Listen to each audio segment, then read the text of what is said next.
ऋषि गाला convent school की खास पहचान क्या है और फिर बाकी स्कूल से कैसे अलग है?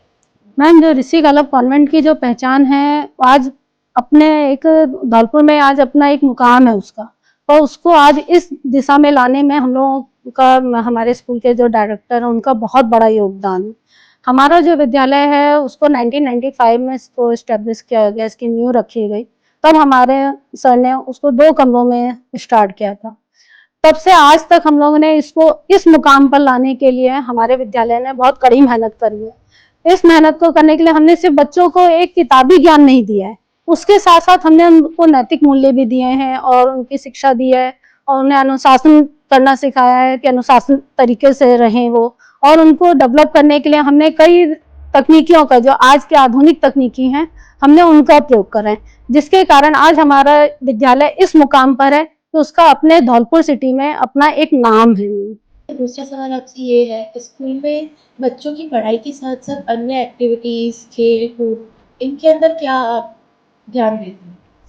मैम, हमारा मानना यह है कि बच्चों को केवल पढ़ाई तक सीमित न रखें, हम उसके साथ साथ उनको सिर्फ एक्टिविटियों पे भी ध्यान दिया जाए, ताकि बच्चों में एक उनका शारीरिक विकास हो। जब ये एक्टिविटियाँ कराई जाती हैं, जैसे कि आपका कहते हैं योगा है और अदर एक्टिविटीज़ हैं, डांस एक्टिविटीज़ हैं, इन एक्टिविटीज़ को कराते हैं तो उनमें अपना एक शारीरिक विकास होता है। जब बच्चे का अपना शारीरिक विकास होगा तो वह हर एक फील्ड में अपने को अग्रसर कर सकता है।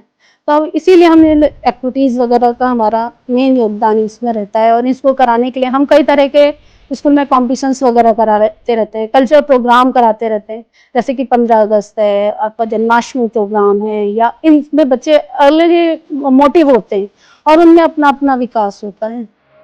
आपके विजिलेंस में अभी तक कौन कौन सी उपलब्धियां हासिल हुई है? हमारे विद्यालय में जैसा कि मेरा है कि मैम, पहले सबसे पहले तो हमारे यहाँ का बोर्ड एग्ज़ाम, हमारे यहाँ बोर्ड एग्ज़ाम में बच्चों ने काफ़ी अच्छी परसेंटेज से उपलब्धियाँ हासिल करी हैं, जिससे हमारा धौलपुर में अपना एक नाम है। उसके अलावा जो हमारे विद्यालय के जो बच्चे हैं, छात्र छात्राएँ हैं, वो कई खेल कूद प्रतियोगिताओं में भाग लेते हैं और जिले पे और राज्य स्तर में अपना उन्होंने नाम घोषित किया है। तो हमें गर्व है कि हमारे विद्यालय ने इस तरह से अपनी कई उपलब्धियाँ हासिल करी हैं।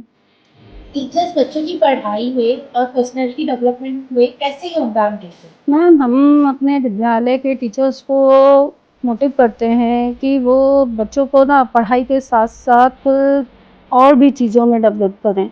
उसके लिए हमें टीचर्स को थोड़ा सा ट्रेनिंग देनी होती है।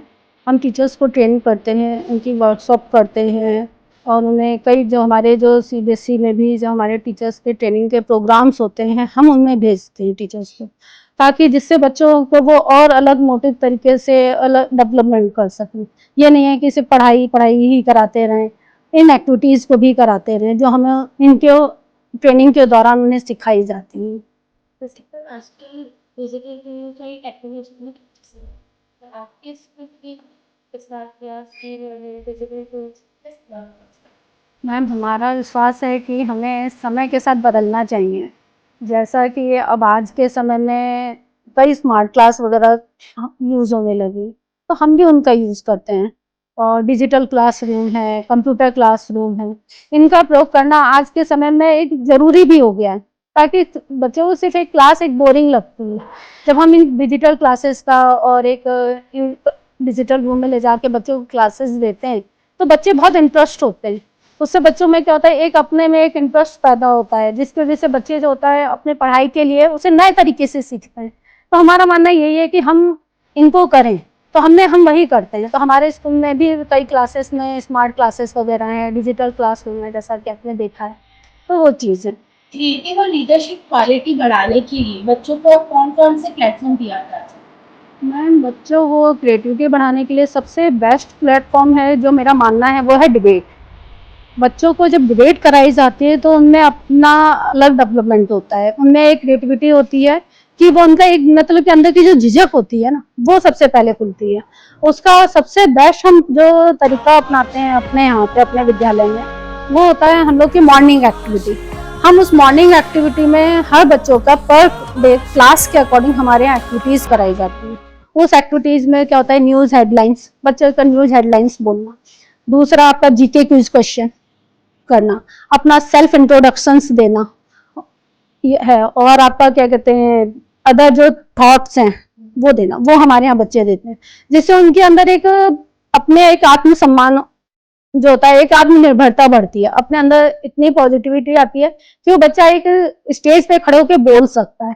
तो और दूसरा है कि हम लोग अपने बच्चों को प्रोग्राम्स वगैरह में पार्टिसिपेट कराते हैं, नाटक के रूप में, या हमारा जो क्रिएटिविटी है, साइंस एग्जीबिशन जो हम जिला स्तर पे भी और राज्य स्तर पे भी कराते हैं, तो जिसकी वजह से बच्चों में अपने आप ये डिबेट वाली जो होती है, लीडरशिप वाली जो भावना होती है वो पैदा होती है।